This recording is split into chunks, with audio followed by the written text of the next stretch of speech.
Tani sa usa ka whistleblower niya. Kani nga whistleblower na apo day ni mga gipang atubang nga kaso. Mao na yung gipang atubang nga kaso. O niya, pa-testimony ba ang maong whistleblower attorney, no? Nga, naa siya'y kaugalingong pong kaso unsa to attempted frustrated murder o attempted murder. Maka-testify jud kayo siya Mambel no tungod kay kani manggungkong naatay giatubang nga kaso or naatay previous nga kaso.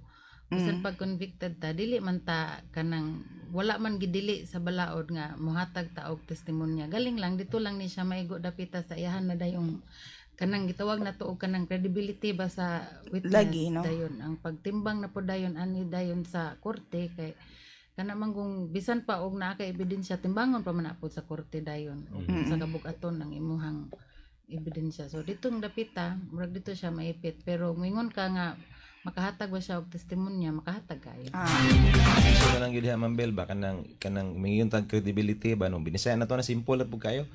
Angay bunit siyang tuhuan nga naaman pud ni sa day mga kaso pod nga na frustrated murder nga 2019. Manang pwede gyud po sa manistigo pero careful lang ato ang mga korte pagtimbang-timbang kung angay bang tuhuan ang iyang testimonya no. Asay backgrounder no base sa tuwa mga nabasa sa balita nakita sa social media kani si Patidungan kanhi day ni empleyado pod niya Charlie Atong Ang no. Usa ni siya sa mga ga-manage sa pagsugod na ga-manage sa iyang mga manukan, sa iyang manok, iyang game farm, tao game farm na gud. Dayon usasad siya sa later on nga kadakong operation sa online sabong, apil lang gid siya sa actual nga nag-manage no. Apil pud siya sa pagdalag mga tao dito, apil pud siya sa pagdawat og mga patad.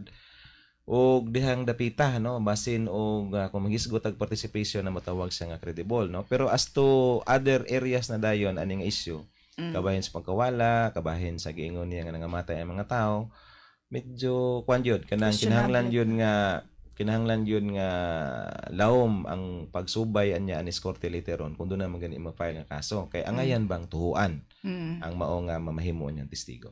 Although ang iyang mga kaso attorney sama sa frustrated murder sa 2019 himo po niyang suspect sa Metro Bank robbery sa Manila sa 2020 na dismiss man po ni attorney.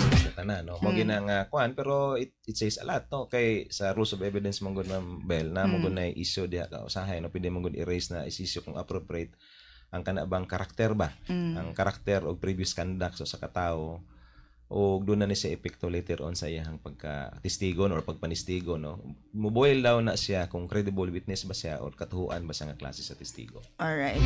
Pero